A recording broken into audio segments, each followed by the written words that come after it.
আসসালামু আলাইকুম ওরহমতুল্লাহি ওবরাকাতুহ নাহমাদুহু ওয়া নুসাল্লি আলা রাসূলিহিল কারীম আম্মা বা'দু ফাআউযু বিল্লাহি মিনাশ শাইতানির রাজীম বিসমিল্লাহির রহমানির রহিম। প্রিয় দিনী ভাই এবং বোনেরা, আজকে আমরা স্বপ্ন নিয়ে কথা বলবো।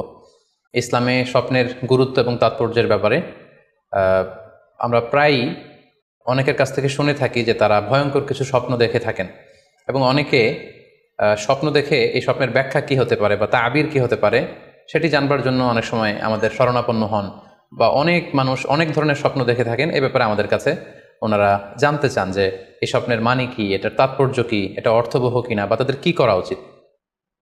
তো সেজন্য আজকে আমরা এই স্বপ্ন নিয়ে the significance of dream in Islam এই ব্যাপারে বিস্তর আলোচনা করবার চেষ্টা করবো। আমা তৌফিকি ইল্লা বিল্লাহ। আজকে বেসিকলি স্বপ্নের ব্যাপারে আমরা 10টি পয়েন্টে কথা উপস্থাপন করবার চেষ্টা করব। সেগুলো হচ্ছে, প্রথমে আমরা জানবো স্বপ্নের গুরুত্ব ও তাৎপর্যের ব্যাপারে, তারপর জানবো স্বপ্নের প্রকারভেদ, ভালো স্বপ্ন দেখলে করণীয়, খারাপ স্বপ্ন দেখলে করণীয়, তারপর কোন ধরনের স্বপ্নের ব্যাখ্যা প্রয়োজন এবং কোন স্বপ্নের ব্যাখ্যা প্রয়োজন নেই, সত্য স্বপ্নের আলামত অথবা কিভাবে বুঝবো যে আমার স্বপ্নটা অর্থবহ কিনা, স্বপ্নের ব্যাপারে কিছু ইসলামী দিক নির্দেশনা, স্বপ্নে আল্লাহ রাসূল সাল্লাল্লাহু আলাইহি সাল্লামকে দেখা প্রসঙ্গে, যুগে যুগে স্বপ্ন ব্যাখ্যায় কারা পারদর্শী ছিলেন, এবং সবশেষে কোরআন সুন্নাহর আলোকে বিভিন্ন প্রতীক বা চিহ্নের দিকে খেয়াল রেখে স্বপ্নের ব্যাখ্যা। এই 10টি পয়েন্টে আজকে আমরা স্বপ্ন নিয়ে আলোচনা করার চেষ্টা করব ইনশাআল্লাহ। আমরা সাধারণত অনেকে মনে করে থাকি যে স্বপ্ন হচ্ছে নিছক একটি স্বপ্ন বা এটা কল্পনাপ্রসূত বিষয়। মুমিনের জীবনে বা বিশ্বাসীর জীবনে স্বপ্ন শুধু নিছক স্বপ্ন নয়, বরং এটা মুমিন জীবনে অনেক অর্থবহ এবং তাৎপর্যপূর্ণ। মুমিন জীবনে এটা একটা ভালো স্বপ্ন হতে পারে আল্লাহ তাআলার পক্ষ থেকে কোনো ধরনের সুসংবাদ কিংবা দিক নির্দেশনা, কিংবা হতে পারে বান্দার প্রতি সতর্কবাণী। একচোখা বস্তুবাদীরা বলে থাকে আমরা যখন ঘুমাই তখন মস্তিষ্ক আমাদের স্মৃতিগুলো নিয়ে নাড়াচাড়া করে, আমাদের স্মৃতিগুলোকে পুনর্বিন্যাস করে, আর সেটাই আমাদের কাছে স্বপ্ন হিসেবে ধরা দেয়। অর্থাৎ তারা বলতে চায় যে স্বপ্ন হচ্ছে ঘুমের ঘোরে আমাদের দৈনন্দিন জীবনে ঘটে যাওয়া আমাদের চিন্তা বা ভাবনার প্রতিচ্ছবি। কিন্তু ইসলামের দৃষ্টিতে স্বপ্ন শুধু আমাদের চিন্তা ভাবনার প্রতিচ্ছবি নয়, এটা হতে পারে আল্লাহ তাআলার পক্ষ থেকে সুসংবাদ, হতে পারে গ্ল্যাড টাইডিংস কিংবা সতর্কবাণী। তাই এই স্বপ্নের ব্যাপারে আমাদেরকে খুব ভালো ধারণা রাখা উচিত। শুরুতে আমরা বলবো যে এর গুরুত্ব এবং তাৎপর্য কতটুকু। স্বপ্ন হচ্ছে নবুয়তের সূচনা। নবুয়তের সূচনা হয়েছিল স্বপ্নের মাধ্যমে। আল্লাহ রাসূল সাল্লাল্লাহু আলাইহি ওয়াসাল্লাম যখন নবী হিসেবে অফিসিয়ালি অ্যাসাইন্ড হন, তার আগে তিনি টানা 6 মাস স্বপ্ন দেখেছেন, যেটা সহিহ বুখারীতে এসেছে, আউয়ালু মা বুদিআ বিহি রাসূলুল্লাহ সাল্লাল্লাহু আলাইহি ওয়াসাল্লাম আর-রুইয়া আস-সাদিকা ফিন-নাওম। রাসূল সাল্লাল্লাহু আলাইহি ওয়াসাল্লামের কাছে ওহী বা রেভেলেশনের সূচনা হয়েছিল স্বপ্নের মাধ্যমে। ফাকানা লা ইয়ারা রুইয়া ইল্লা জাআত মিসলা ফালাকিস সুবহি। আর রাতে স্বপ্নে রাসূল সাল্লাল্লাহু আলাইহি ওয়াসাল্লাম যা দেখতেন, দিনের বেলা সেটা প্রভাতের সূর্য কিরণের ন্যায় রাসূল সাল্লাল্লাহু আলাইহি ওয়াসাল্লামের কাছে সুস্পষ্ট হয়ে যেত। অর্থাৎ যা তিনি রাতে দেখতেন স্বপ্নে, দিনের বেলা সেটাই হুবহু ঘটে যেত। তো এই হাদিস থেকে আমরা বুঝতে পারি যে স্বপ্ন হচ্ছে ওহির সূচনা, অর্থাৎ ওহির সূচনাটা হয়েছিল স্বপ্নের মধ্য দিয়ে। পাশাপাশি আমরা জানি যে ইব্রাহিম আলাইহিস সালাম উনি স্বপ্নে দেখেছিলেন যে উনি ওনার কলিজার টুকরো সন্তান ইসমাঈল আলাইহিস সালামকে জবাই করছেন, যেটা সূরাতুস সাফফাতের 102 নম্বর আয়াতে আল্লাহ তাআলা আমাদেরকে বলছেন। ইব্রাহিম আলাইহিস সালাম বলেছিলেন, ইয়া বুনাইয়া ইন্নী আরা ফিল মানামি আন্নী আযবাহুক ফানজুর মাযা তারা। অর্থাৎ, হে আমার সন্তান ইসমাঈল, আমি স্বপ্নে দেখেছি যে আমি তোমাকে জবাই করছি, এখন তোমার অভিমত কি, তোমার অপিনিয়ন কি? সাইয়েদনা ইসমাঈল আলাইহিস সালাম বলেছিলেন, ইফআল মা তুমার সাতাজিদুনি ইনশাআল্লাহু মিনাস সাবিরিন। মানে বাবা, আপনি স্বপ্নে যা দেখেছেন আপনি সেটাই করেন, আপনি আমাকে ধৈর্যশীলদের অন্তর্ভুক্ত পাবেন। ছেলের এই মন্তব্য শুনে সাইয়েদনা ইব্রাহিম আলাইহিস সালাম একটি ধারালো ছুরি নিয়ে সাইয়েদনা ইসমাঈল আলাইহিস সালামকে শুইয়ে দিয়ে জবাই করতে শুরু করলেন। তো এই ঘটনা থেকে বোঝা যায় নবীদের স্বপ্ন এটা সাধারণ কোনো স্বপ্ন নয়, এটা ওহীর অন্তর্ভুক্ত। নবীদের স্বপ্ন যদি নিছক স্বপ্নই হতো, তাহলে একটা স্বপ্নের উপর ভিত্তি করে সাইয়েদনা ইব্রাহিম আলাইহিস সালাম ওনার সন্তানকে জবাই করার জন্য উদ্যত হতেন না। তার মানে বোঝা গেল নবীদের স্বপ্ন হচ্ছে এটা মিন ওয়াহিল্লাহ, এটা আল্লাহ তাআলার পক্ষ থেকে নবীদের প্রতি ওয়াহি। পাশাপাশি আল্লাহ রাসূল সাল্লাল্লাহু আলাইহি ওয়াসাল্লাম যখন মক্কার কাফিরদের দ্বারা অত্যাচারিত হয়ে মদিনায় হিজরত করেছিলেন, মদিনায় যাওয়ার প্রায় 6 বছর পরে 6ষ্ঠ হিজরিতে তিনি স্বপ্ন দেখলেন যে তিনি আবার মক্কায় ফিরে গিয়েছেন। সেখানে তিনি মসজিদুল হারামে প্রবেশ করেছেন এবং বাইতুল্লাহ শরীফ তিনি তাওয়াফ করছেন। তো এই স্বপ্ন দেখার পরে আল্লাহ রাসূল সাল্লাল্লাহু আলাইহি ওয়াসাল্লাম সাহাবাদেরকে নিয়ে উমরা করার জন্য মক্কায় রওনা হলেন। এটাই প্রমাণ করে যে স্বপ্ন যদি নবীদের জন্য নিছক স্বপ্ন হতো, তাহলে এই ঝুঁকি, এই রিস্ক আল্লাহ রাসূল সাল্লাল্লাহু আলাইহি ওয়াসাল্লাম নিতেন না। কিন্তু এই ঝুঁকি নিয়েও তিনি উমরা করতে গিয়েছিলেন, যদিও সে বছর তিনি উমরা করতে পারেননি, ওনাকে ফিরে আসতে হয়েছিল। তৎপরবর্তী বছর অর্থাৎ 7ম হিজরিতে তিনি এই উমরাটি সম্পাদন করেছিলেন। তো এই আয়াত এবং রাসূল সাল্লাল্লাহু আলাইহি ওয়াসাল্লামের এই ঘটনাকে কেন্দ্র করে বোঝা যায় স্বপ্ন শুধু নবীদের জন্য স্বপ্ন নয়, এটা ওহীর অন্তর্ভুক্ত। সূরাতুল ফাতহে আল্লাহ তাআলা ইরশাদ করছেন, লাকাদ সাদাকাল্লাহু রাসূলাহুর রুইয়া বিল হক লা তাদখুলুন্নাল মাসজিদাল হারামা ইনশাআল্লাহ। অর্থাৎ আল্লাহ তাআলা আপনার স্বপ্নকে হে নবী অবশ্যই সত্যায়ন করবেন এবং অচিরে ইনশাআল্লাহ আপনি মসজিদুল হারামে উমরা করার জন্য প্রবেশ করবেন। তাহলে প্রথমে আমরা জানলাম যে নবীদের কাছে ওহীর সূচনা, বিশেষ করে রাসূল সাল্লাল্লাহু আলাইহি ওয়াসাল্লামের কাছে ওহীর সূচনা হয়েছিল স্বপ্নের মধ্য দিয়ে। এরপর আমরা জানলাম নবীদের স্বপ্ন নিছক স্বপ্ন নয়, এটা ওহীর অন্তর্ভুক্ত। এ পর্যায়ে আমরা জানবো যে বিশ্বাসীদের জন্য, যারা মুমিন, তাদের জন্য স্বপ্নের গুরুত্ব কতটুকু। সেক্ষেত্রে আমরা সহিহ বুখারীর একটি হাদিস উল্লেখ করতে পারি, যেখানে আল্লাহ রাসূল সাল্লাল্লাহু আলাইহি ওয়াসাল্লাম বলেছেন, লাম ইয়াবকা মিনান নবুওয়াতি ইল্লাল মুবাশশিরাত। অর্থাৎ নবুয়ত আর পৃথিবীতে নেই, নবী হওয়ার সুযোগ আর পৃথিবীতে নেই, নবুয়ত বন্ধ হয়ে গিয়েছে। কিন্তু আল্লাহ তাআলার পক্ষ থেকে মুবাশশিরাত কিন্তু বন্ধ হয়নি, মুবাশশিরাত আসবে। সাহাবা জিজ্ঞেস করলেন, ওমাল মুবাশশিরাত, হে আল্লাহ রাসূল মুবাশশিরাত কি? আল্লাহ রাসূল সাল্লাল্লাহু আলাইহি ওয়াসাল্লাম বললেন, আর রুইয়া আস-সালেহা। মুবাশশিরাত হচ্ছে সত্য স্বপ্ন।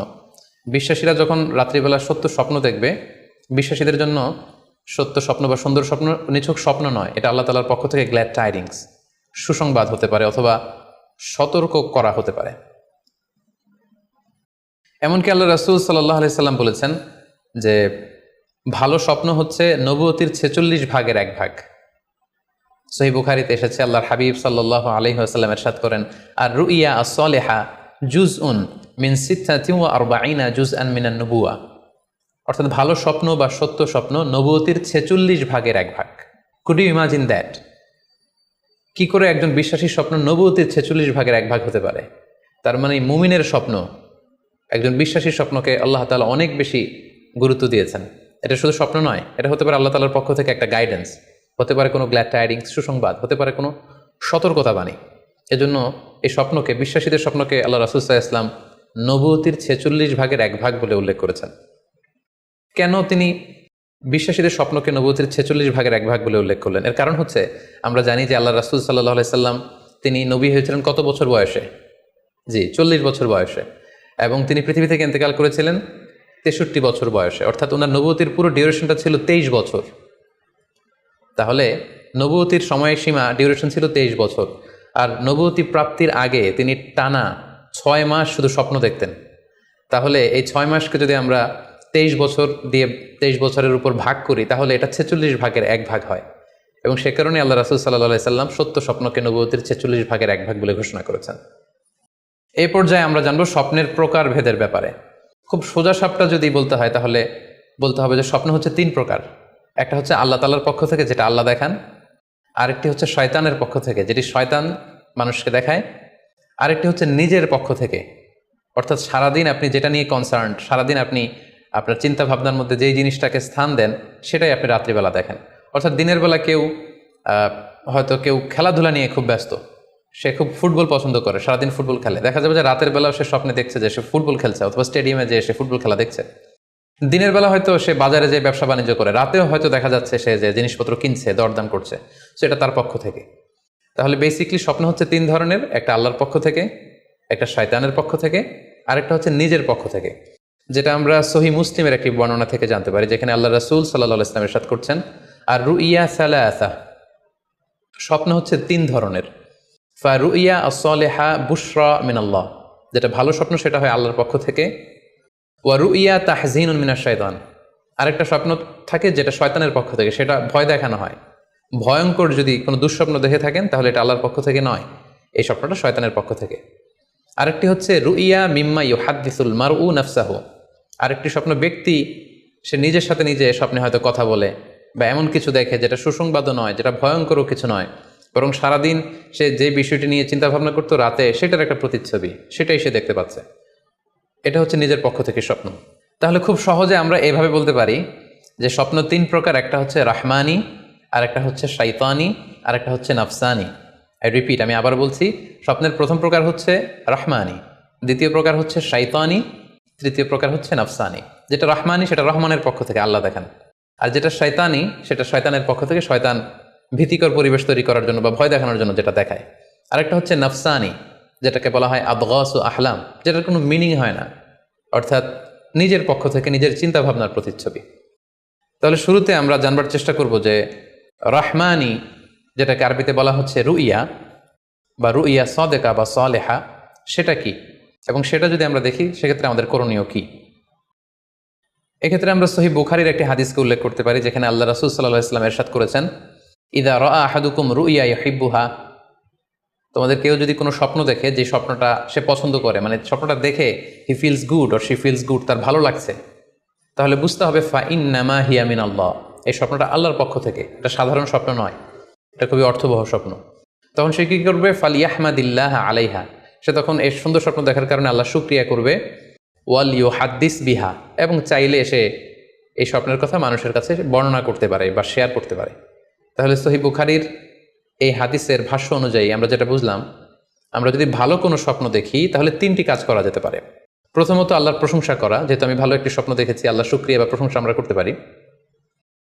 দ্বিতীয়ত চাইলে সুসংবাদ হিসেবে এই স্বপ্নটা আমি কারোর সাথে শেয়ার করতে পারি। আর 3 নাম্বার হচ্ছে এমন ব্যক্তিকে আমি শেয়ার করব যে আমাকে ভালোবাসে বা যে আমার শুভাকাঙ্ক্ষী, তা না হলে আমি হিংসার শিকার হতে পারি।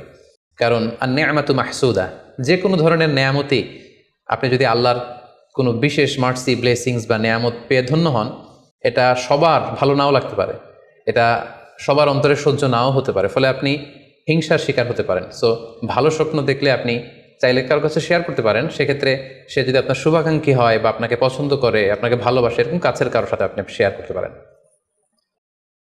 আমরা সবাই নিঃসন্দেহে এরকম ভালো ভালো স্বপ্ন দেখতে চাই, আমরা কেউই ভয়ঙ্কর কোনো স্বপ্ন দেখতে চাই না। আমরা নিঃসন্দেহে এমন স্বপ্ন দেখতে চাই রাতের বেলায়, যেই স্বপ্নে আল্লাহ তাআলার পক্ষ থেকে আমাদের জন্য দিক নির্দেশনা থাকবে, অথবা কোনো সুসংবাদ থাকবে, কিংবা থাকবে আগাম কোনো সতর্কতাবাণী।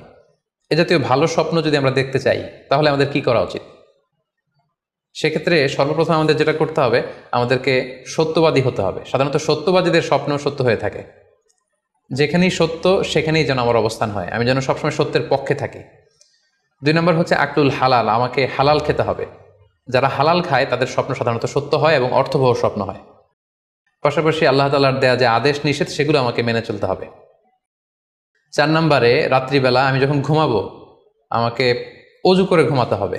ওয়ায়ানামু আলা তাহারা, পবিত্রতার সাথে যদি কেউ ঘুমায় তাহলে অজু করে ঘুমালে রাতে সে যে স্বপ্ন দেখবে সাধারণত সে স্বপ্নটি সত্য হয়। যদি সম্ভব হয় ক্যাবলামুখী হয়ে শোয়া, ক্যাবলামুখী হয়ে আমরা শুতে পারি।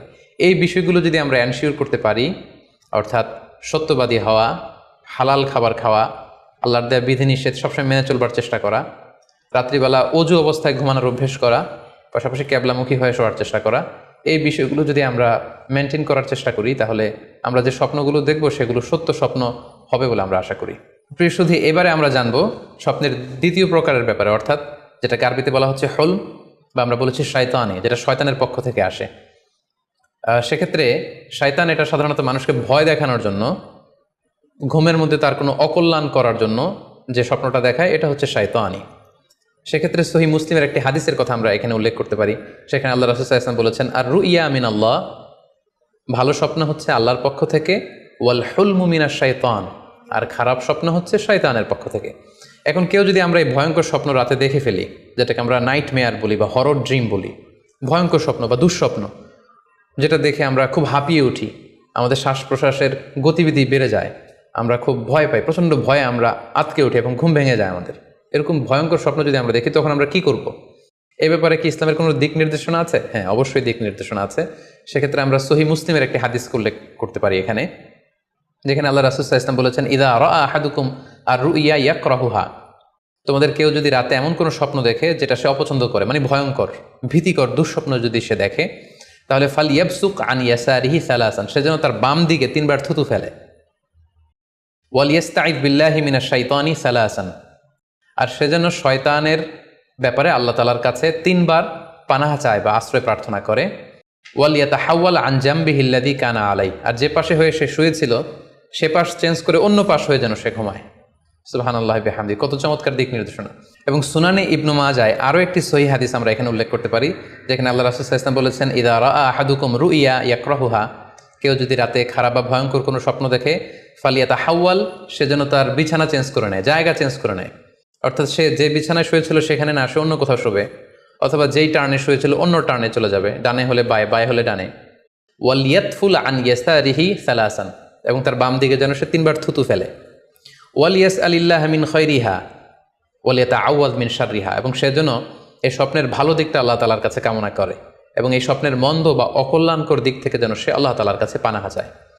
সম্মানিত সুধীমণ্ডলী, এই হাদিস দুটির আলোকে আমরা বুঝতে পারি যে কেউ যদি হরর ড্রিম বা নাইটমেয়ার, যেটাকে আমরা দুঃস্বপ্ন বা ভয়ঙ্কর স্বপ্ন বলছি, এই ধরনের স্বপ্ন অনেকেই দেখে থাকে এবং আমাদের কাছে প্রায়ই বলে যে সে দুঃস্বপ্ন দেখে রাতের বেলা, ভয়ে সে ভটকে যায়, আতকে ওঠে, ঘুম ভেঙে যায়।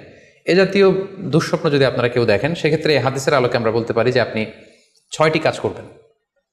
1 নম্বর হচ্ছে আপনি বাম দিকে 3বার থুতু ফেলবেন। 2 নম্বর হচ্ছে 3বার আপনি তাআউজ পড়বেন, অর্থাৎ আপনি পড়তে পারেন আউযু বিল্লাহি মিনাশ শাইতানির রাজিম, অর্থাৎ হে আল্লাহ, আমি বিতাড়িত শয়তানের ব্যাপারে আপনার কাছে পানাহা চাচ্ছি। অথবা আপনি পড়তে পারেন আউযু বিল্লাহি মিন শাররিহা, হে আল্লাহ, আমি এই শয়তানের অকল্যাণকর বা যেই এভিল সাইড আছে, খারাপ দিক আছে, এই ব্যাপারে আমি আপনার কাছে পানাহা চাচ্ছি। 3বার আপনি এটা পড়বেন। 3 নম্বরে আপনি যদি আপনার ঘুমকে আবারও কন্টিনিউ করতে চান, তাহলে বা দিকে থেকে যদি স্বপ্ন দেখেন, তাহলে আপনি ডান দিকে টার্ন করবেন। আপনি ডান কাতে ঘুমাচ্ছিলেন, এরকম যদি হয় তাহলে বাম দিকে আপনি সরে যাবেন, অথবা যেখানে শুয়েছিলেন ওই জায়গাটা চেঞ্জ করে অন্য কোথাও শোবেন। 4 নম্বর হচ্ছে আপনি যদি ঘুম আর কন্টিনিউ করতে না চান, তাহলে আপনি অজু করে ফেলবেন। তাৎক্ষণিক আপনি আপনার ঘুম যদি আপনি কন্টিনিউ করতে না চান, অজু করে ফেলবেন এবং 2 রাকাত সালাত আদায় করবেন। 5 নাম্বার হচ্ছে এই স্বপ্ন আপনি কারোর সাথে শেয়ার করবেন না। এ ব্যাপারে আমরা সামনে বিস্তারিত বলছি।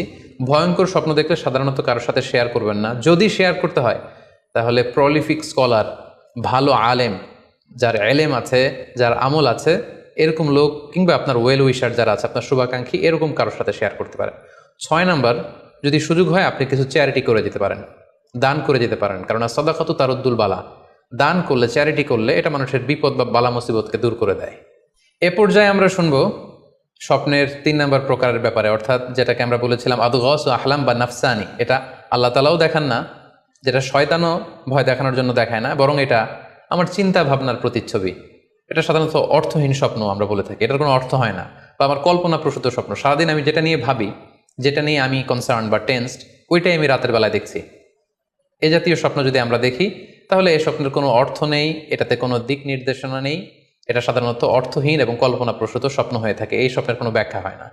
সম্মানিত শুধু এ পর্যায়ে আমরা জানবো যে কোন স্বপ্নের ব্যাখ্যার প্রয়োজন হয় এবং কোন স্বপ্নের কোনো ব্যাখ্যার প্রয়োজন হয় না। সাধারণত ব্যাখ্যা প্রয়োজন হয় কি হয় না, এদিক থেকে স্বপ্ন 2 ধরনের। এক হচ্ছে সরিহ, মানে ডিরেক্ট ড্রিম, যেটা সুস্পষ্ট, অর্থাৎ রাতে আপনি যা স্বপ্নে দেখেছেন দিনের বেলা সেটাই ঘটতে দেখেছেন। আপনি রাতে স্বপ্ন দেখলেন আপনার কোনো একজন কাছের লোক মারা গিয়েছে, এরপরের দিন আপনি শুনলেন আসলেই সেই ব্যক্তিটি মারা গিয়েছে। অথবা রাতের বেলা আপনি কোনো একটা ঘটনা দেখলেন, তারপরের দিন সেই ঘটনাটাই আপনি ঘটতে দেখলেন। এটাকে বলা হয় ডিরেক্ট ড্রিম, মানে সুস্পষ্ট এবং সরিহ, একেবারে স্পষ্ট স্বপ্ন। এটার কোনো ব্যাখ্যার প্রয়োজন হয় না, কারণ আপনি যা দেখেছেন সেটাই ঘটেছে। আরেকটা প্রকার হচ্ছে গয়রু সরিহ, মানে যেটা স্পষ্ট নয়, ইনডিরেক্ট ড্রিম, যেটা অস্পষ্ট। এটা হচ্ছে সিম্বলিক বা আইকনিক ড্রিম।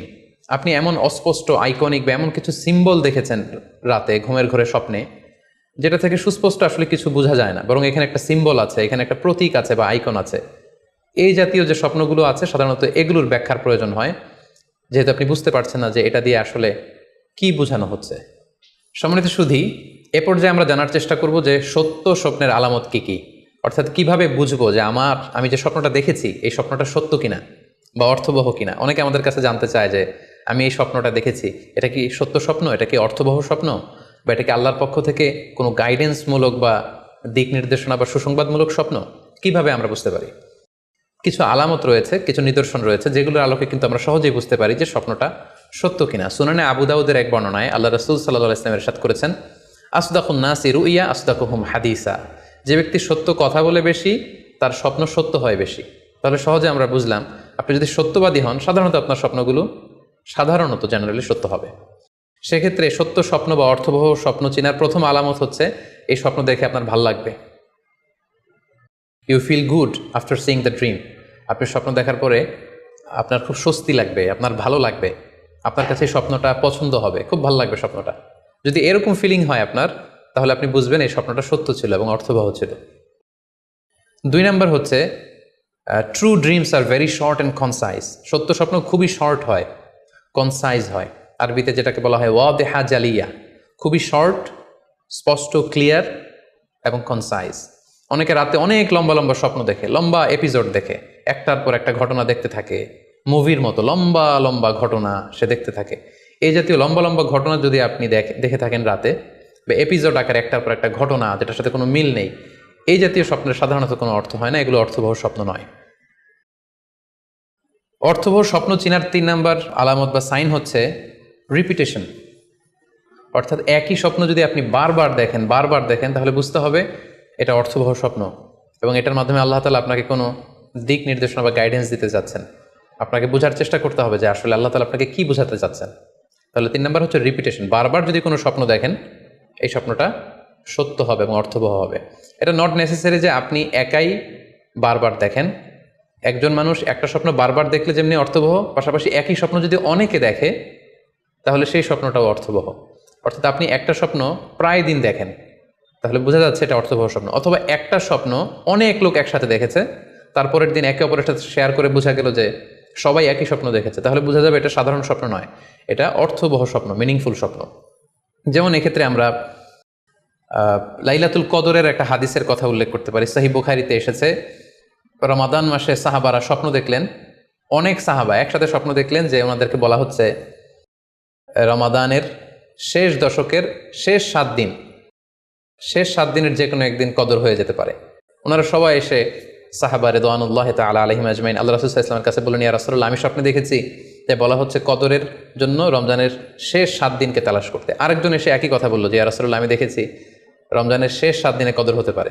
তো এরকম অনেক সাহাবা যখন আল্লাহ রাসূল সাল্লাল্লাহু আলাইহি ওয়াসাল্লামের কাছে এসে এই ঘটনা বলল, তখন আল্লাহ রাসূল সাল্লাল্লাহু আলাইহি ওয়াসাল্লাম বললেন, আরা রুইয়াকুম ক্বাদ তাওয়াতাআত ফিস সাবইল আওয়াখির, যে আমি দেখতে পেলাম যে তোমাদের স্বপ্নটা রমজানের শেষ 7 দিনের ব্যাপারে ঐকমত্য হয়েছে। একই ধরনের স্বপ্ন তোমরা সবাই দেখেছো, তাই তোমরা রমজানের শেষ দশকের শেষের 7 দিনে কদর তালাশ করো। রমজানের শেষ দশকের শেষ 7 দিনে কদর হয়ে যাওয়ার সম্ভাবনা বেশি। সেই বুখারীর এই হাদিসের আলোকে কিন্তু আমরা বুঝতে পারলাম যে একটি স্বপ্ন, একই ধরনের ঘটনা যদি অনেকে দেখে তাহলে এটা অর্থবহ। পাশাপাশি এক্ষেত্রে আমরা আজানের হাদিসটি উল্লেখ করতে পারি। আমরা এখন নামাজের আগে যে আজান দেয়া হয়, শুরুর দিকে কিন্তু সাহাবাদের আজানের পদ্ধতি জানা ছিল না। তখন সাহাবারা আল্লাহ রাসূল সাল্লাল্লাহু আলাইহি ওয়াসাল্লামের সাথে কনসাল্ট করছিলেন যে কিভাবে আজান দেওয়া যায়, অর্থাৎ কিভাবে ঘোষণা দেওয়া যায় সালাতের জন্য। একজন সাহাবা বলল, আমরা আগুন জ্বালিয়ে দিব, আগুনের ধোঁয়া দেখে মদিনার সবাই বুঝবে যে এখন সালাতের সময়, তো সবাই চলে আসবে। আরেকজন বলল, না, প্রতিদিন আগুন জ্বালানো এটা নিরাপদ না, বরং আমরা খ্রিস্টানদের মতো বেল বাজিয়ে দিব, একজন বেল রিঙ্গার রাখবো, যে ঘন্টা বাজালে ঘন্টার আওয়াজ শুনে খ্রিস্টানদের মতো চার্চে যেন লোকজন আসে, বাকিরা সবাই নামাজ পড়তে চলে আসবে। তো এক একজনের এক এক পরামর্শ শুনে আল্লাহ রাসূল সাল্লাল্লাহু আলাইহি ওয়াসাল্লাম কোনো সিদ্ধান্তে আসতে পারলেন না। তারপরের দিন একজন সাহাবা চমৎকার একটি স্বপ্ন দেখলেন। তিনি স্বপ্নে দেখলেন, ওনার নাম হচ্ছে আব্দুল্লাহ ইবনে যায়েদ ইবনে আব্দে রাব্বি। উনি স্বপ্নে দেখলেন যে একজন লোক, খুব সম্ভবত ফেরেশতা হবেন, তার গায়ে 2টা সবুজ রঙের জামা এবং তার হাতে বেল, ঘন্টা। তখন তিনি ওনাকে জিজ্ঞেস করলেন, আপনি কি ঘন্টা বিক্রি করেন? তখন স্বপ্নে সেই লোকটি বলল, ঘন্টা দিয়ে তুমি কি করবে? তো সাহাবী বললেন যে ঘন্টা দিয়ে আমরা নামাজের জন্য আহ্বান করব। তো স্বপ্নে সেই সবুজ কাপড় পরিহিত লোক বলল যে ঘন্টার চাইতেও যদি চমৎকার একটা আইডিয়া তোমার সাথে শেয়ার করি, সেটাকে তুমি শুনবে? সাহাবী বললেন, হ্যাঁ শুনবো। তখন তিনি বললেন, ঘন্টা না বাজিয়ে তোমরা উঁচু একটা জায়গায় দাঁড়িয়ে আল্লাহু আকবার, আল্লাহু আকবার, আল্লাহু আকবার, আল্লাহু আকবার, আশহাদু আল্লা ইলাহা ইল্লাল্লাহ, আশহাদু আন্না মুহাম্মাদুর রাসূলুল্লাহ, এই বাক্যগুলো তোমরা বলবে। এই বাক্যগুলোর মধ্য দিয়ে আল্লাহর বরত্বের ঘোষণা হবে, রাসূল সাল্লাল্লাহু আলাইহি ওয়াসাল্লামের রিসালাতের ঘোষণা হবে, মানুষকে চমৎকার বাক্যে নামাজের দিকে ডাকাও হবে, ফলে লোকজন নামাজেও চলে আসবে। এই চমৎকার কথা শুনে সাহাবা তো অবাক হয়ে গেলেন, ওনার ঘুম ভেঙে গেল। উনি সকালবেলা আল্লাহ রাসূল সাল্লাল্লাহু আলাইহি ওয়াসাল্লামের কাছে এসে পুরো ঘটনা শোনালেন যে একজন লোককে আমি দেখলাম হাতে ঘন্টা, আমি বললাম ঘন্টা কিনবো সালাতের আহ্বানের জন্য, তিনি আমাকে এই কয়েকটা বাক্য শিখিয়ে বললেন ঘন্টা না বাজিয়ে এই বাক্যগুলো দিয়ে আহ্বান করলে কেমন হয়। আল্লাহ রাসূল সাল্লাল্লাহু আলাইহি ওয়াসাল্লাম এই স্বপ্নের কথা শুনে তিনি অভিভূত হলেন। তিনি বললেন, তুমি ঠিকই দেখেছো, তুমি সঠিক স্বপ্ন দেখেছো। যেহেতু বেলালের কণ্ঠ খুব দরাজ, বেলালকে ডাকো, আমাদের ঘন্টাও বাজানোর দরকার নেই, আগুন জ্বালানোর দরকার নেই, বেলালকে বাক্যগুলো মুখস্থ করিয়ে দাও। বেলাল মসজিদে নববীর পাশে দাঁড়িয়ে আওয়াজ করে এই আজান দিবে, এই ঘোষণা দিবে। এই আজান শুরু হলো। বেলাল রাদিয়াল্লাহু তাআলা আনহু একটা উঁচু জায়গায় দাঁড়িয়ে আল্লাহু আকবার, আল্লাহু আকবার বলে তিনি আজান দিতে শুরু করলেন। এই বাক্যগুলো শুনে সাইয়েদনা ওমরে ফারুক দৌড়াতে দৌড়াতে আল্লাহ রাসূল সাল্লাল্লাহু আলাইহি ওয়াসাল্লামের কাছে আসলেন, এসে বললেন, ইয়া রাসূলুল্লাহ, বেলাল এই বাক্যগুলো কোত্থেকে শিখেছে? গত রাতে তো আমি দেখেছি যে আমাকে একজন লোক বলেছে যে তোমরা এই বাক্যগুলোকে ব্যবহার করে লোকজনকে সালাতের জন্য আহ্বান করো। আল্লাহ রাসূল সাল্লাল্লাহু আলাইহি ওয়াসাল্লাম শুনে অবাক হলেন। অর্থাৎ ওই সাহাবী ঠিক যেমন স্বপ্ন দেখেছেন, ইসলামের দ্বিতীয় খলিফা সাইয়েদনা ওমর ফারুক রাদিয়াল্লাহু তাআলা আনহু উনিও একই স্বপ্ন দেখেছেন। তার মানে একই স্বপ্ন যদি একাধিক লোকজন দেখে থাকে সেটা যেমনি অর্থবহ, আবার আপনি একাও যদি একই স্বপ্ন বারবার বারবার দেখেন সেটাও অর্থবহ। আমরা আজান যে কিভাবে ইন্ট্রোডিউস হলো মুসলিম কমিউনিটির মধ্যে, এই হাদিসের আলোকে বুঝতে পারি যে কোনো স্বপ্ন আপনি বারবার দেখলে বা অনেকে একই স্বপ্ন দেখলে সে স্বপ্নটা অর্থবহ হবে। অর্থবহ স্বপ্ন দেখার 4 নম্বর সাইন হচ্ছে শেষ রাতের স্বপ্ন সাধারণত অর্থবহ হয়, অর্থাৎ লাস্ট 1/3 অফ দ্য নাইট, রাতের শেষাংশে যদি আপনি ফজরের আগ দিয়ে যে স্বপ্নটা মানুষ দেখে সাধারণত এই স্বপ্নটা অর্থবহ হয়, এটা সত্য স্বপ্ন হয়। কারণ এই টাইমে আল্লাহ তাআলা প্রথম আকাশে নেমে আসেন বা মনোনিবেশ করেন এবং ডাকতে থাকেন, কার রিজিকের দরকার আমি রিজিক দেব, কার অর্থের দরকার আমি অর্থ এর ব্যবস্থা করে দেব, কার কি দরকার আমার কাছে চাও, অসুস্থরা আমি তাদেরকে সুস্থ করে দেবো। সো ওই টাইমে আল্লাহ তাআলার বিশেষ একটা রহমত পৃথিবীতে নেমে আসে, ফলে শেষ রাতের স্বপ্ন সাধারণত অর্থবহ স্বপ্ন হয়। পাশাপাশি হাদিসে এসেছে যে কিয়ামতের আগ দিয়ে মুমিনরা যে স্বপ্নগুলো দেখবে এই স্বপ্নগুলো সাধারণত অর্থবহ হবে। অর্থাৎ কিয়ামতের একেবারে আগ মুহূর্তে যখন মুসলমানরা খুব স্ট্রাগল করবে, মুসলমানরা যখন খুব বিপদে থাকবে, তখন মুসলমানদের যে স্বপ্নগুলো তারা রাতের বেলা দেখবে এগুলো মিথ্যা হবে না, বেশিরভাগ স্বপ্নই সত্য হবে, অর্থবহ হবে। যেটা আমরা সহিহ বুখারীর একটা হাদিস থেকে জানতে পারি, যেখানে আল্লাহ রাসূল সাল্লাল্লাহু আলাইহি ওয়াসাল্লাম ইরশাদ করেছেন, ইযা ইকতারাবাজ জামানু লাম তাকাদ রুইয়াল মুমিনি তাকযিব। অর্থাৎ কিয়ামতের সময় যত ঘনিয়ে আসবে, কাছাকাছি আসবে, মুমিন বা বিশ্বাসীদের স্বপ্ন ঠিক তত সঠিক হতে থাকবে। মুমিনদের তখনকার স্বপ্ন বেশিরভাগই সত্য হবে, সেটা মিথ্যা হবে না। তাহলে এই হাদিস থেকে আমরা জানলাম কিয়ামতের আগ দিয়ে মুমিনরা যে স্বপ্নগুলো দেখবে এগুলো সত্য হবে, অর্থবহ হবে। এ পর্যায়ে আমরা জানবার চেষ্টা করব যে স্বপ্নের ব্যাপারে কিছু ইসলামের দিক নির্দেশনা রয়েছে। আমরা যদি এই দিক নির্দেশনাগুলো, গাইডেন্সগুলো মেনে চলি তাহলে স্বপ্ন নিয়ে আমাদের খুব একটা কনফিউশনে থাকতে হবে না। সেক্ষেত্রে প্রথম গাইডলাইন হচ্ছে অপ্রয়োজনে স্বপ্ন অন্যের সাথে শেয়ার না করা। Do not mention the dream for interpretation except a prolific scholar or any well wisher to you. কেউ যদি খুব বড় আলেম হয়ে থাকেন, শায়েখ হয়ে থাকেন, তার এলম আছে, আমল আছে, এরকম কারো কাছে শেয়ার করতে পারেন। অথবা আপনার শুভাকাঙ্ক্ষী আপনাকে ভালো অ্যাডভাইস করতে পারে, আপনাকে পছন্দ করে, এরকম লোক ছাড়া কারো কাছে স্বপ্ন শেয়ার করা যাবে না। সুনানি তিরমিজিতে স্বপ্ন অন্যের সাথে শেয়ার না করার ব্যাপারে একটি হাদিস এসছে, যেখানে আল্লাহ রাসূল সাল্লাল্লাহু আলাইহি সাল্লাম বলেছেন, লা ইয়াকুসুহা ইল্লা আলা ওয়াদ্দিন। অর্থাৎ যে তোমাকে পছন্দ করে এমন কারো কাছে ছাড়া স্বপ্ন শেয়ার করবে না। অথবা আউজি রাইন, এমন লোক যে ডিসিশন দিতে পারে, he can advise you, he can provide you the right decision, এরকম লোক যদি আপনার কাছের শুভাকাঙ্ক্ষীদের মধ্যে থেকে কেউ থেকে থাকে আপনি তার সাথে শেয়ার করতে পারেন। ওয়ালা ইউহাদ্দিসু বিহা ইল্লা লাবিবান আও হাবিবান, সে আপনার হাবিব, সে আপনার বন্ধু, সব কাছের লোক, বজম ফ্রেন্ড, আপনার শুভকামনা করে সবসময়, এই জাতীয় লোকের কাছে আপনি স্বপ্ন শেয়ার করতে পারেন।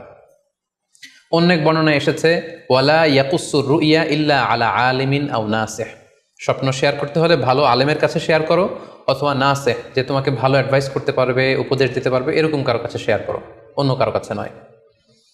সুনানি তিরমিজিতে এ ব্যাপারে একটি বাব রচনা করা হয়েছে, যে বাবু লা তাকুসুর রুইয়া ইল্লা আলা আলিম আও নাসিহ, আলেম বা শুভাকাঙ্ক্ষী নসিহতকারী ছাড়া কারো কাছে স্বপ্ন শেয়ার করা যাবে না।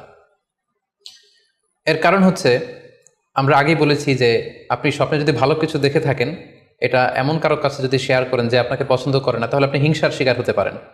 সেক্ষেত্রে আমরা সূরা ইউসুফের 5 নম্বর আয়াতের কথা খেয়াল করতে পারি, যেখানে ইউসুফ আলাইহিস সালাম বলেছিলেন যে ইয ক্বালা ইউসুফু লি আবিহি ইয়া আবাতি ইন্নী রাআইতু আহাদা আশারা কাওকাবান ওয়াশ শামসা ওয়াল কমারা রাআইতুহুম লি সাজিদিন ক্বালা ইয়া বুনাইয়া লা তাকসুস রুইয়াকা আলা ইখওয়াতিকা ফায়াকিদু লাকা কাইদা। ছোট্ট ইউসুফ আলাইহিস সালাম তিনি স্বপ্নে দেখলেন যে চন্দ্র, সূর্য এবং আকাশের 11টা তারা সবকিছু ওনার সম্মানে সিজদায় লুটিয়ে পড়েছে। তো ইয়াকুব আলাইহিস সালাম ওনার ছেলেকে বললেন যে, বাবা ইউসুফ, খবরদার, সাবধান, এই স্বপ্নের কথা তুমি তোমার ভাইদেরকে বলতে যেও না। যদি তুমি তোমার ভাইদের সাথে এই চমৎকার স্বপ্নের কথা শেয়ার করো, তাহলে ফায়াকিদু লাকা কাইদা, তারা তোমাকে নিয়ে হিংসা করবে, ষড়যন্ত্র করবে। তাহলে আমরা বুঝলাম যে যার তার কাছে চাইলে আমরা স্বপ্ন শেয়ার করতে পারবো না, বরং এক্ষেত্রে বুঝে শুনে সাবধানে শেয়ার করতে হবে। এক্ষেত্রে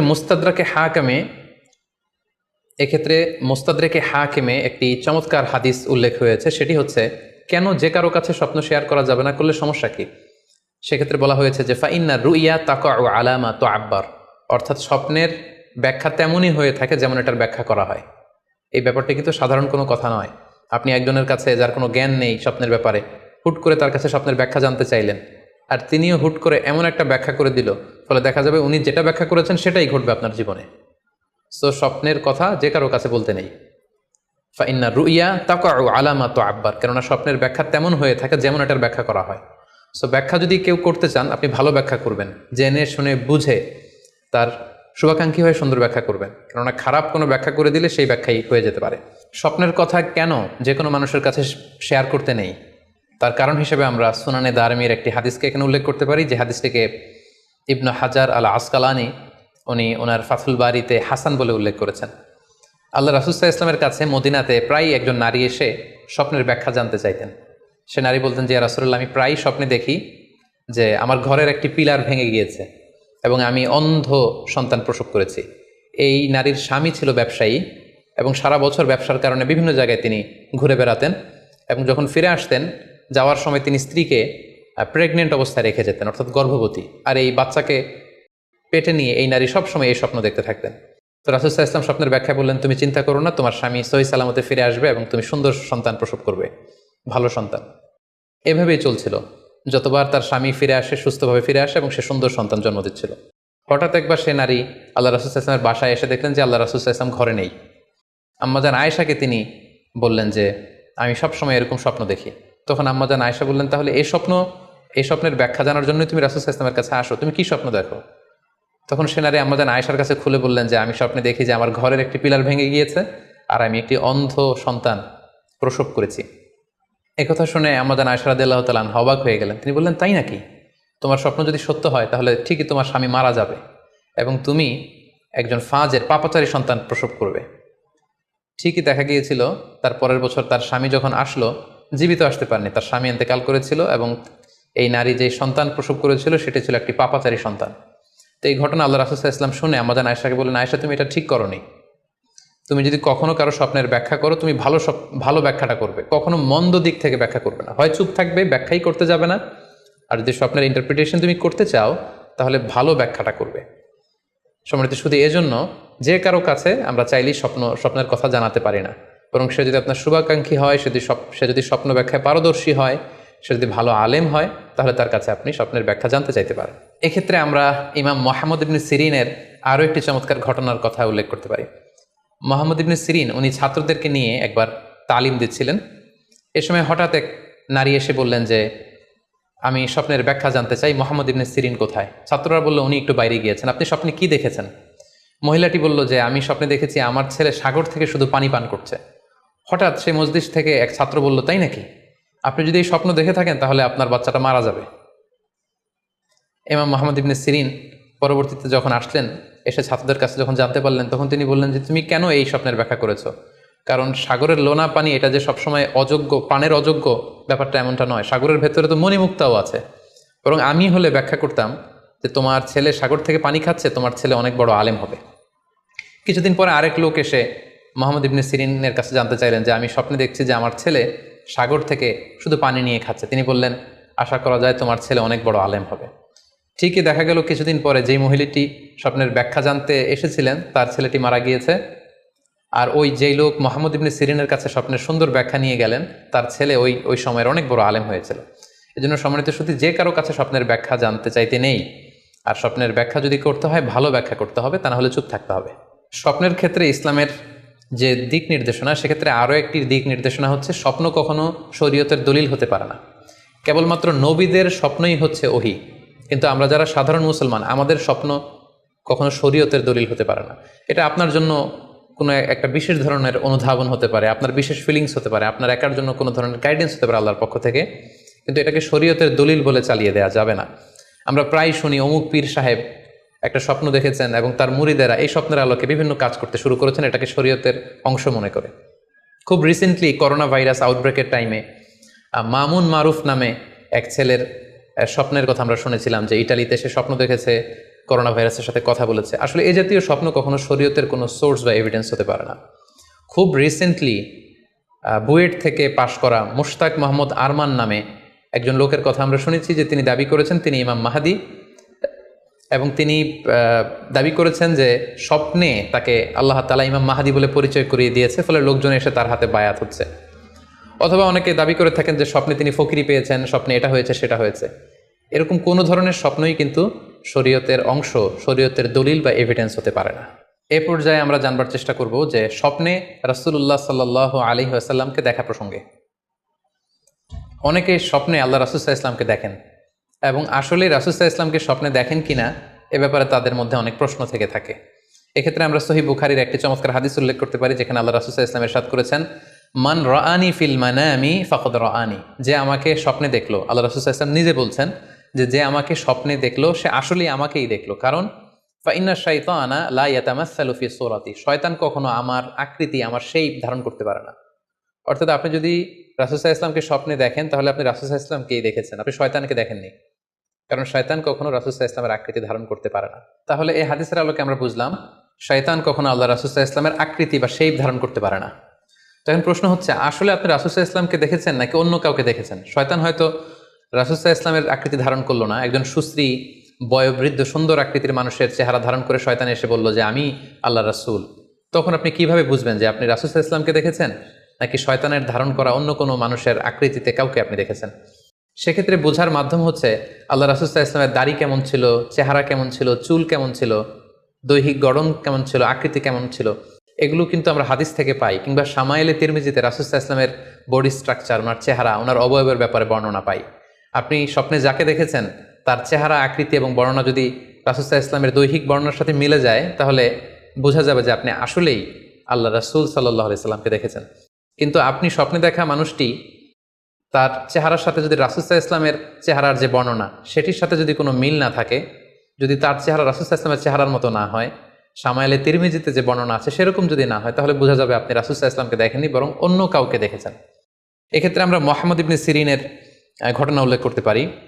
ওনার কাছে কেউ এসে যদি বলতো যে আমি স্বপ্নে আল্লাহ রাসূল সাল্লাল্লাহু আলাইহি ওয়াসাল্লামকে দেখেছি, তখন মুহাম্মদ ইবনে সিরিন জিজ্ঞেস করতেন, তুমি কি দেখেছো বলো তো? তুমি যাকে দেখেছো তার দাড়ি কেমন, তার চেহারা কেমন, তার চোখ নাক কেমন, তার গড়ন কেমন? তখন ওই ব্যক্তি যখন বর্ণনা দিত আর সেই বর্ণনা যখন আল্লাহ রাসূল সাল্লাল্লাহু আলাইহি ওয়াসাল্লামের আকৃতির সাথে মিলে যেত, তখন মুহাম্মদ ইবনে সিরিন বলতেন, তুমি ঠিকই স্বপ্নে আল্লাহ রাসূল সাল্লাল্লাহু আলাইহি ওয়াসাল্লামকে দেখেছো। কিন্তু ওই ব্যক্তির বর্ণনা যদি এমন হতো যে না, এর সাথে রাসূল সাল্লাল্লাহু আলাইহি ওয়াসাল্লামের হাদিসে বা শামাইলে তিরমিজিতে রাসূল সাল্লাল্লাহু আলাইহি ওয়াসাল্লামের দেহের যে বর্ণনা এটার সাথে কোনো মিল নেই, তখন মুহাম্মদ ইবনে সিরিন বলতেন, না, তুমি স্বপ্নে আল্লাহ রাসূল সাল্লাল্লাহু আলাইহি ওয়াসাল্লামকে দেখোনি, বরং তুমি অন্য কাউকে দেখেছো। এ পর্যায়ে আমরা জানবার চেষ্টা করব যে যুগে যুগে কারা স্বপ্ন ব্যাখ্যায় খুব পারদর্শী ছিলেন। নবীদের মধ্যে সাইয়েদনা ইউসুফ আলাইহিস সালাম, তিনি সবচেয়ে ভালো স্বপ্নের ব্যাখ্যা করতে পারতেন। সাহাবাদের মধ্যে সাইয়েদনা আবু বকর রাদিয়াল্লাহু তাআলা আনহু চমৎকার স্বপ্নের ব্যাখ্যা করতে পারতেন এবং তাবিঈদের মধ্যে মুহাম্মদ ইবনে সিরিন চমৎকার স্বপ্নের ব্যাখ্যা করতে পারতেন। আর বলার অপেক্ষা রাখে না যে অবশ্যই আল্লাহ রাসূল সাল্লাল্লাহু আলাইহি ওয়াসাল্লাম তিনিও চমৎকার স্বপ্নের ব্যাখ্যা করতে পারতেন। সহিহ মুসলিমে, সুনানে আবু দাউদে একটা হাদিস এসেছে যে আল্লাহ রাসূল সাল্লাল্লাহু আলাইহি ওয়াসাল্লাম ফজরের সালাতের পরে তাসবিহ শেষে সাহাবাদের কাছে জানতে চাইতেন যে গতকাল রাতে কে কি স্বপ্ন দেখেছো আমার কাছে বলো, আমি সেই স্বপ্নের ইন্টারপ্রিটেশন তোমাদেরকে জানাবো। কানা নবী সাল্লাল্লাহু আলাইহি ওয়াসাল্লাম ইদা সাল্লা সুবহা আকবালা আলাইহিম বিওয়াজহিহি ফাকালা হাল রাআ আহাদুম মিনকুম আল বারিহাতা রুইয়া। সহিহ মুসলিমের বর্ণনা, ফজরের নামাজের পর তিনি প্রত্যেকদিন জিজ্ঞেস করতেন, গতকাল রাতে কেউ কি কোনো ভালো স্বপ্ন দেখেছো? কেউ কি কোনো স্বপ্ন দেখেছো? আমার কাছে উল্লেখ করো, আমি এটার ব্যাখ্যা করে দেব। সম্মানিত শুধু আমরা বলছিলাম যে ইউসুফ আলাইহিস সালাম খুব ভালো স্বপ্নের ব্যাখ্যা করতে পারতেন এবং সূরা ইউসুফের 111 নম্বর আয়াতে ব্যাপারে আল্লাহ উল্লেখ করেছেন সাইয়েদনা ইউসুফ আলাইহিস সালামের কথা, যে তিনি বলেছেন, রব্বি কদ আতাইতানি মিনাল মুলকি ওয়া আল্লামতানি মিন তা'ওয়িলিল আহাদিস। মানে হে আমার রব, আপনি আমাকে রুলিং পাওয়ার দিয়েছেন এবং আপনি আমাকে you taught me how to interpret the dreams, কিভাবে স্বপ্নের ব্যাখ্যা করতে হয় এটা আপনি আমাকে শিক্ষাদান করেছেন। এবং সূরা ইউসুফে আমরা জানি যে 3টি স্বপ্নের কথা সেখানে উল্লেখ রয়েছে। ইউসুফ আলাইহিস সালাম নিজেই একটি স্বপ্ন দেখেছিলেন ছোটবেলায়, তারপর 2জন প্রিজনার ইউসুফ আলাইহিস সালামের সাথে জেলখানায় ছিল, তাদের 2টা স্বপ্নের ব্যাখ্যা তিনি করে দিয়েছেন এবং মিশরের তৎকালীন যে রাজা কিং, সেই কিং এর স্বপ্নের ব্যাখ্যাও সাইয়েদনা ইউসুফ আলাইহিস সালাম করে দিয়েছিলেন। সাহাবীদের মধ্যে সাইয়েদনা আবু বকর রাদিয়াল্লাহু তাআলা আনহু চমৎকার স্বপ্নের ব্যাখ্যা করতে পারতেন এবং আল্লাহ রাসূল সাল্লাল্লাহু আলাইহি ওয়াসাল্লাম মাঝে মাঝে ইচ্ছা করে আবু বকর রাদিয়াল্লাহু তাআলা আনহুর কাছে স্বপ্নের ব্যাখ্যা জানতে চাইতেন এবং আবু বকর রাদিয়াল্লাহু তাআলা আনহু নিজেও মাঝে মাঝে ইচ্ছা করে রাসূল সাল্লাল্লাহু আলাইহি ওয়াসাল্লামের কাছে বলতেন যে, ইয়া রাসূলুল্লাহ, এই স্বপ্নের ব্যাখ্যাটা আমি করি। আল্লাহ রাসূল সাল্লাল্লাহু আলাইহি ওয়াসাল্লাম তখন আবু বকর রাদিয়াল্লাহু তাআলা আনহুকে স্বপ্নের ব্যাখ্যা করার অনুমতি প্রদান করতেন। এক্ষেত্রে আমরা আল খাসাইসুল কুবরা, জালালউদ্দিন সুয়ুতির লেখা, সেখানকার একটি বর্ণনার কথা উল্লেখ করতে পারি, যেখানে আল্লাহ রাসূল সাল্লাল্লাহু আলাইহি সাল্লাম আবু বকর রাদিয়াল্লাহু তাআলা আনহুর কাছে একটি স্বপ্নের উল্লেখ করলেন। বললেন, আবু বকর, আমি গত রাতে স্বপ্নে দেখেছি যে তুমি আর আমি দুজন মিলে দৌড় প্রতিযোগিতা করছি এবং দেখলাম যে আমি তোমার 2.5 গজ সামনে, তুমি আমার 2.5 গজ পেছনে। অর্থাৎ আমি এই দৌড় প্রতিযোগিতায় বিজয় লাভ করেছি এবং তুমি আমার 2.5 হাত পেছনে। এর ব্যাখ্যা কি হতে পারে? তখন সাইয়েদনা আবু বকর রাদিয়াল্লাহু তাআলা আনহু বললেন, ইয়া রাসূলুল্লাহ, আমার মনে হচ্ছে যে আপনি আমার আগে পৃথিবী থেকে বিদায় নেবেন এবং আপনার ইন্তেকালের 2.5 বছর পরে আমি পৃথিবী থেকে বিদায় নিব। অর্থাৎ আপনি আমার 2.5 বছর আগে পৃথিবী ছাড়বেন আর আমি আপনার 2.5 বছর পরে পৃথিবী ছাড়ব।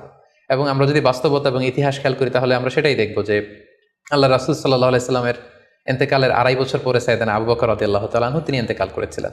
সাইয়েদনা আবু বকর রাদিয়াল্লাহু তাআলা আনহুর স্বপ্ন ব্যাখ্যার পারদর্শিতা নিয়ে আমরা এক্ষেত্রে মুস্তাদরিকে হাকিমের একটি হাদিস উল্লেখ করতে চাই, যেখানে এই হাদিসটি মুস্তাদরিকে হাকিমেও এসেছে, সুনানে আবু দাউদেও এসেছে এবং হাদিসটি সহিহ। আম্মা জান আয়েশা রাদিয়াল্লাহু তাআলা আনহা উনি একটি স্বপ্ন দেখলেন যে আকাশ থেকে 3টি চাঁদ ওনার ঘরে খসে পড়েছে এবং এই স্বপ্ন দেখে তিনি ওনার পিতা আবু বকর রাদিয়াল্লাহু তাআলা আনহুকে জিজ্ঞেস করলেন যে আমি স্বপ্নে দেখেছি যে আকাশের 3টি চাঁদ এসে আমার ঘরে পড়েছে, এর ব্যাখ্যা কি হতে পারে?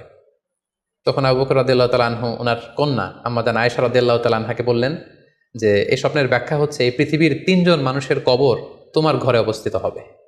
সুবহানাল্লাহি বিহামদি। এবং আমরা জানি যে আল্লাহ রাসূল সাল্লাল্লাহু আলাইহি ওয়াসাল্লাম যখন ইন্তেকাল করলেন তখন আল্লাহ রাসূল সাল্লাল্লাহু আলাইহি ওয়াসাল্লামকে কবর দেওয়া হয়েছিল আম্মা জান আয়েশা রাদিয়াল্লাহু তাআলা আনহার ঘরে। এবং তখন আবু বকর রাদিয়াল্লাহু তাআলা আনহু বলেছিলেন যে আয়েশা, তোমার কি মনে আছে তুমি যে একটা স্বপ্নের ব্যাখ্যা আমার কাছে জানতে চেয়েছিলে যে 3টি আকাশের চাঁদ তোমার ঘরে খসে পড়েছে, এই দেখো আল্লাহ রাসূল সাল্লাল্লাহু আলাইহি ওয়াসাল্লামের কবর তোমার ঘরে হয়েছে, তুমি জেনে রেখো যে 3টা চাঁদের শ্রেষ্ঠ চাঁদ হচ্ছে এটি। এবং আমরা এও জানি যে আবু বকর রাদিয়াল্লাহু তাআলা আনহু ইন্তেকালের পরে আম্মা জান আয়েশার ঘরেই কবর হয়েছে এবং ওমরে ফারুকের কবরও আম্মা জান আয়েশা রাদিয়াল্লাহু তাআলা আনহুর ঘরেই অবস্থিত। তাহলে এই হাদিসগুলোর আলোকে আমরা বুঝতে পারি যে সাহাবাদের মধ্যে আবু বকর রাদিয়াল্লাহু তাআলা আনহু ছিলেন স্বপ্ন ব্যাখ্যায় সবচেয়ে পারদর্শী। তাবিঈদের মধ্যে স্বপ্ন ব্যাখ্যায় সবচেয়ে পারদর্শী ছিলেন মুহাম্মদ ইবনে সিরিন। আমরা ওনার নাম প্রায় শুনে থাকি। তিনি স্বপ্ন ব্যাখ্যার ক্ষেত্রে খুব এক্সপার্ট ছিলেন। তিনি ওসমান রাদিয়াল্লাহু তাআলা আনহু যখন ইসলামের খলিফা তখন বসরা নগরীতে মুহাম্মদ ইবনে সিরিন জন্মগ্রহণ করেন এবং অনেক সাহাবা থেকে তিনি অনেক হাদিস বর্ণনা করেছেন এবং তিনি ইমাম আবু হানিফা আলাইহি রাহমার সমসাময়িক ছিলেন। ইমাম আবু হানিফা একবার স্বপ্নে দেখলেন যে তিনি আল্লাহ রাসূল সাল্লাল্লাহু আলাইহি ওয়াসাল্লামের কবর খুঁড়ছেন অথবা কবরের লাশ বের করছেন কিংবা কাফন বের করছেন। এই স্বপ্ন দেখে ইমামুল আদম আবু হানিফা রাহিমাহুল্লাহ উনি বিচলিত হয়ে গেলেন যে আমি কি স্বপ্ন দেখলাম যে আমি রাসূল সাল্লাল্লাহু আলাইহি ওয়াসাল্লামের কবর খুঁড়ছি, সেখান থেকে কাফন বের করছি। কেউই এই স্বপ্নের ব্যাখ্যা করতে পারলেন না। তখন ইমাম মুহাম্মদ ইবনে সিরিনের কাছে যখন জানতে চাওয়া হলো তখন মুহাম্মদ ইবনে সিরিন বললেন যে হাযা রাজুলুন ইউহয়ি সুন্নাত রাসূলিল্লাহ, অর্থাৎ যে ব্যক্তি এই স্বপ্ন দেখেছে তার মাধ্যমে আল্লাহ রাসূল সাল্লাল্লাহু আলাইহি ওয়াসাল্লামের হাদিসের বা সুন্নাহর পুনর্জীবন হবে। তিনি রাসূল সাল্লাল্লাহু আলাইহি ওয়াসাল্লামের সুন্নাহগুলোকে পুনরুজ্জীবন দান করবেন, পুনরুজ্জীবিত করবেন। এবং বাস্তবে আমরা এটাই দেখেছি যে ইমাম আবু হানিফার চিন্তা, ওনার থট, ওনার মাযহাব গোটা বিশ্বে সমৃদ্ধি লাভ করেছে, মানুষ এটাকে গ্রহণ করেছে। ওনার বুদ্ধিবৃত্তিক যে চিন্তা, ওনার ফিকহি ইস্তেমবাদগুলো গোটা বিশ্বে আল্লাহ রাসূল সাল্লাল্লাহু আলাইহি ওয়াসাল্লামের হাদিসগুলোকে আরও প্রাণবন্তভাবে মুসলিম উম্মার কাছে রিপ্রেজেন্ট করেছে। আমরা আপাত দৃষ্টিতে মনে হচ্ছিল যে এটা একটা খারাপ স্বপ্ন যে ইমাম আবু হানিফা তিনি রাসূল সাল্লাল্লাহু আলাইহি ওয়াসাল্লামের কবর খুঁড়ছেন, লাশ বের করছেন বা কাফন বের করছেন। কিন্তু মুহাম্মদ ইবনে সিরিন চমৎকার ব্যাখ্যা করেছেন যে হাযা রাজুলুন ইউহয়ি সুন্নাত রাসূলিল্লাহ, এই লোক তো এমন লোক হবে যে রাসূল সাল্লাল্লাহু আলাইহি ওয়াসাল্লামের সুন্নাহকে পুনরুজ্জীবন দান করবে। এই পর্যায়ে আমরা জানবার চেষ্টা করব যে কোরআন সুন্নাহর আলোকে বিভিন্ন সিম্বল বা প্রতীক বা চিহ্নের দিকে খেয়াল রেখে স্বপ্নের ব্যাখ্যা করা। আমরা বলেছিলাম যে কিছু কিছু স্বপ্ন আছে খুব সফিস্টিকেটেড, সিম্বলিক বা আইকনিক, যেখানে কোনো ইঙ্গিত দেয়া হচ্ছে, ইঙ্গিতবহ, এবং যেটার ইন্টারপ্রিটেশন না করলে এটা দিয়ে আসলে কি বোঝানো হচ্ছে এটা বোঝা যায় না। সেক্ষেত্রে কোরআন সুন্নাহর আলোকে, স্কলারদের অভিজ্ঞতার আলোকে কিছু আইকন বা সিম্বল, এগুলোর মিনিং কি হতে পারে সে ব্যাপারে আমরা জানবার চেষ্টা করব। এক্ষেত্রে আমরা বলবো যে কেউ যদি স্বপ্নে রশি দেখে, স্বপ্নে যদি সে রশি দেখে তাহলে এটা গুড সাইন। এটা কেমন যেন আল্লাহর সাথে একটা প্রতিশ্রুতির সাথে সম্পৃক্ত, কারণ আল্লাহ তাআলা কোরআনে ইরশাদ করেছেন ওয়াতাসিমু বিহাবলিল্লাহি জামিআ।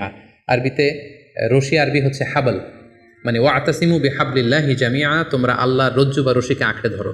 তাহলে রশি দেখা মানে এখানে আমরা আল্লাহর ওয়াদাগুলো যেন পূরণ করি, আল্লাহর আনুগত্য যেন আমরা প্রপারলি করতে পারি, এটা ইঙ্গিত করছে। এরপর স্বপ্নে যদি আমরা কাক দেখি, এটা সাধারণত একটা নেগেটিভ সাইন বহন করে, কারণ কাককে আল্লাহ রাসূল সাল্লাল্লাহু আলাইহি ওয়াসাল্লাম ফাসিক বা ফুয়াইসিক বলেছেন। সো আমরা যদি স্বপ্নে কাক দেখি এটাকে আমরা পজিটিভ কোনো সাইন মনে না করে নেগেটিভ সাইন মনে করতে পারি। তৃতীয়ত, আমরা যদি স্বপ্নে লম্বা কাপড় দেখি এটা গুড সাইন। কারো গায়ে যদি লম্বা জামা থাকে তাহলে এটা গুড সাইন, আর খাটো জামা থাকলে সাধারণত এটা নেগেটিভ সাইন। এক্ষেত্রে আমরা সহিহ বুখারীর একটা হাদিসকে উল্লেখ করতে পারি। আল্লাহর হাবিব সাল্লাল্লাহু আলাইহি ওয়াসাল্লাম বলেছেন যে আমার সামনে অনেক মানুষকে পেশ করা হলো, তাদের কারো জামা নাভি পর্যন্ত, কারো জামা হাঁটু পর্যন্ত, কারো জামা পা পর্যন্ত। আর সেক্ষেত্রে ওমরে ফারুককে দেখলাম যে এত লম্বা জামা পরে সে হেঁটে যাচ্ছে, সে তার জামা টেনে টেনে নিয়ে যাচ্ছে। তো সাহাবারা বললেন, মা আউয়ালতাহু ইয়া রাসূলুল্লাহ, হে আল্লাহর রাসূল, আপনার এই স্বপ্ন থেকে আপনি কি বোঝাতে চাইলেন? আল্লাহ রাসূল সাল্লাল্লাহু আলাইহি ওয়াসাল্লাম বললেন, আউয়ালতুহু আদ-দীন, এটা দ্বারা আমি দিনদারি বোঝাতে চাইলাম। অর্থাৎ যার জামা লম্বা তার মানে তার তাকওয়া বেশি বা তার দিনদারি বেশি। আর স্বপ্নে যদি কারো জামা খুব ছোট খাটো বা জামাহীন অবস্থায় কাউকে দেখা হয়, এটা সাধারণত তার দিনদারি কমে যাচ্ছে বা তার তাকওয়া is decreasing day after day, এটার একটা সাইন বহন করে। পাশাপাশি দুধ, স্বপ্নে যদি কেউ দেখে সে দুধ খাচ্ছে, এটা একটা ভালো সাইন। স্বপ্নে দুধ খেতে যদি দেখা হয় তাহলে তার জ্ঞান বৃদ্ধি পাবে বলে এটা একটা সাইন বা আলামত বহন করে। সেক্ষেত্রেও আমরা বুখারীর একটা হাদিস উল্লেখ করতে পারি, যেখানে আল্লাহ রাসূল সাল্লাল্লাহু আলাইহি ওয়াসাল্লাম একটা স্বপ্নের কথা সাহাবাদেরকে শেয়ার করছিলেন। তিনি বললেন যে আমাকে এক বাটি দুধ দেয়া হলো, আমি সেখান থেকে দুধ খেলাম, তারপর দেখলাম যে আমার আঙ্গুল থেকে দুধ বের হচ্ছে, আর সেখানে যে অবশিষ্ট দুধ রয়ে গেল সেটা আমি ওমরে ফারুকের মুখে দিলাম। ওমরে ফারুক সেই অবশিষ্ট দুধটা খেলো।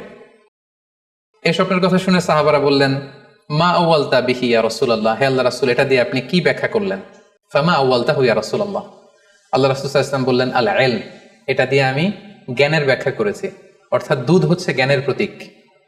দুনিয়াতেও তো আমরা দেখি যে দুধ হচ্ছে সুষম একটা খাবার, খাদ্যের পুষ্টিগুণের 6টি গুণাগুণ দুধের মধ্যে পাওয়া যায়।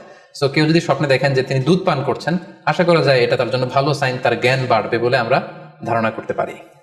এবার স্বপ্নে যদি কেউ দেখে যে সে আজান দিচ্ছে, এটাও ভালো সাইন। স্বপ্নে আজান দেয়া এটা সাইন হচ্ছে সে হয়তো অচিরেই হজ করতে যাবে। হজের সাথে আজানের কি সম্পর্ক?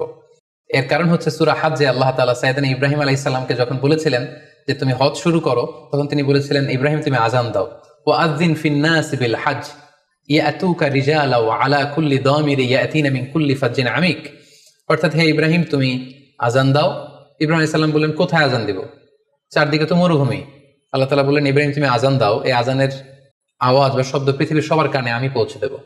তো সাইয়েদনা ইব্রাহিম আলাইহিস সালাম তখন হজের আজান দিলেন বা ঘোষণা দিলেন। আজান শব্দের অর্থ হচ্ছে অ্যানাউন্স, টু অ্যানাউন্স, মানে ঘোষণা দেয়া।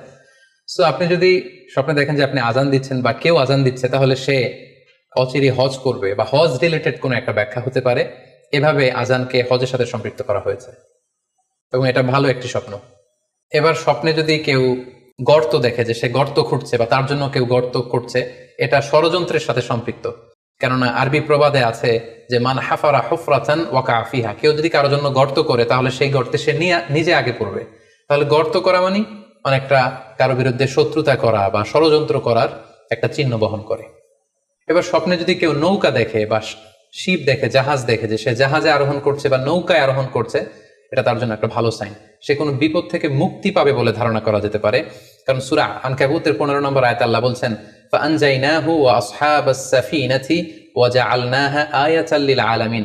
অর্থাৎ আমি নূহ আলাইহিস সালাম এবং তার সাথে ঈমানদার সবাইকে আমি এই নৌকায় উঠিয়েছি এবং মহাপ্লাবন থেকে তাদেরকে আমি বাঁচিয়েছি। আর এই মহাপ্লাবনকে আমি গোটা বিশ্বের জন্য একটা নিদর্শন করে রেখেছি। সো নৌকায় ওঠা বা জাহাজে ওঠা, কোনো শিপে বা লঞ্চে ওঠা, এটা আপনি বিপদ থেকে মুক্তি পাবেন, and you are in the safe zone, এই ধরনের একটা ইঙ্গিত বহন করে। ইমাম মুহাম্মদ ইবনে সিরিনের কাছে এক লোক এসে বলল যে, ইমাম, রাআইতু কাআন্নী আহরুসু আরদান লা তুমবিত, হে ইমাম, আমি স্বপ্নে দেখেছি যে আমি একটি শস্য ক্ষেত্র চাষ করছি কিন্তু কোনো ফসল হচ্ছে না, এটার মানে কি? তিনি ব্যাখ্যা করে দিলেন, আনতা তা'জিলু আন ইমরাতিক, অচিরেই হয়তো তোমার স্ত্রীর সাথে তোমার সেপারেশন হয়ে যেতে পারে। কারণ কোরআনে স্ত্রীকে শস্য ক্ষেত্রের সাথে তুলনা করা হয়েছে মেটাফরিক্যালি। সূরা বাকারার 223 নম্বর আয়াতে আল্লাহ বলছেন, নিসাউকুম হারসুল লাকুম ফাআতু হারসাকুম আন্না শি'তুম। অর্থাৎ তোমাদের স্ত্রীরা হচ্ছে তোমাদের শস্য ক্ষেতের মতো, তোমরা যেভাবে খুশি এই শস্য ক্ষেত্রটাকে সুন্দরভাবে চাষাবাদ করতে পারো। তাহলে শস্য ক্ষেতের সাথে বা ক্রপ ল্যান্ডসের সাথে আপনার স্ত্রীর সাথে সম্পর্ক হওয়া বা সেপারেশন হওয়া, এইভাবে ইঙ্গিত নেওয়া যেতে পারে। সবশেষে একটি ঘটনা উল্লেখ করার মধ্য দিয়ে আমরা এই সিম্বলিক বা আইকনিক ব্যাপারটা শেষ করতে চাই। সেটি হচ্ছে, ব্যক্তির ভিন্নতার কারণে কিন্তু স্বপ্নের ব্যাখ্যাও ভিন্নতা হতে পারে। ব্যক্তি ভিন্নতার কারণে স্বপ্নের ব্যাখ্যাও ভিন্ন হবে। একই স্বপ্ন দুইজন লোক দেখলো, দুইজনের স্বপ্নের ব্যাখ্যা কিন্তু দুরকম হতে পারে। সেক্ষেত্রে আমরা মুহাম্মদ ইবনে সিরিনের একটা ঘটনা উল্লেখ করতে পারি। মোহাম্মদ ইবনে সিরিনের কাছে এক লোক এসে বলল যে আমি স্বপ্নে দেখেছি আমি আজান দিচ্ছি, এটার ব্যাখ্যা কি? উনি বললেন তুমি হজ করতে যাবে। তার কিছুদিন পরে আরেক লোক এসে একই স্বপ্ন দেখলো, তিনি বললেন যে আমি স্বপ্নে দেখেছি যে আমি আজান দিচ্ছি। তো তিনি বললেন চুরিতে তোমার হাত কাটা যাবে। তো ওনার ছাত্ররা দুইজন লোকের কাছে দুই ধরনের উত্তর দেওয়ার কারণে অবাক হয়ে জিজ্ঞেস করলেন যে হে ইমাম, একই স্বপ্ন দুইজন দেখলো কিন্তু আপনি এক একজনকে এক এক উত্তর কেন দিলেন? তো তিনি বললেন যে এই দুজনকে আমি চিনি এবং তাদের ব্যক্তিগত জীবন সম্পর্কে আমি জানি, তো তাদের জীবন আচরণ, তাদের ব্যক্তিত্বের কারণে আমি দুই ধরনের ব্যাখ্যা করেছি। প্রথম জনের ব্যাখ্যা করেছি আমি সূরা হজের আলোকে, কারণ সূরা হজে আল্লাহ ইব্রাহিম আলাইহিস সালামকে বলেছেন ও আযযিন ফিন-নাস বিল হজ, তুমি মানুষের মাঝে হজের জন্য আজান দাও, ঘোষণা দাও। সো সেই লোকটি আজান দিয়েছে, তার মানে আশা করা যায় সে হজে যাবে। আর দ্বিতীয় লোকটির স্বপ্নের ব্যাখ্যা আমি করেছি সূরা ইউসুফের আলোকে।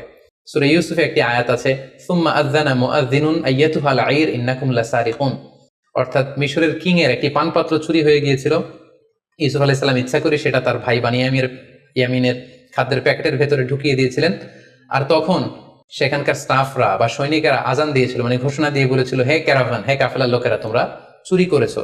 তো তিনি মুহাম্মদ ইবনে সিরিন বললেন যে দ্বিতীয় লোকটার ব্যাপারে আমি জানি, সে আসলে অসাধু একজন লোক এবং তার ক্ষেত্রে সে স্বপ্নে যেহেতু আজান দিতে দেখেছে, সে কখনো হজে যাবে না, বরং সূরা ইউসুফের আলোকে চুরিতে তার হাত কাটা যাবে।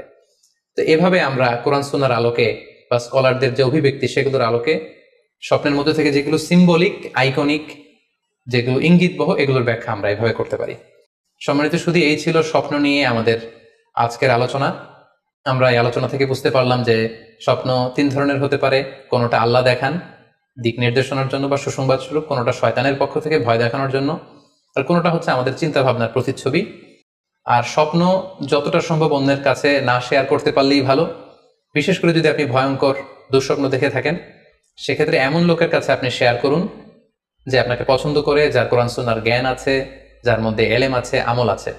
আর আপনারা আপনাদের কারো কাছে যদি আপনাদের ফ্রেন্ডস অ্যান্ড ফ্যামিলির কেউ বা আশেপাশের কেউ এসে যদি হুট করে তার স্বপ্নের কথা বলে দেয়, আপনি হুট করে তার ইন্টারপ্রিটেশন বা ব্যাখ্যা করতে যাবেন না। আপনি বেটার হয় যে আপনি চুপ থাকবেন, অথবা আপনি যদি ব্যাখ্যা করতে চান তাহলে ভালো ব্যাখ্যা করবেন।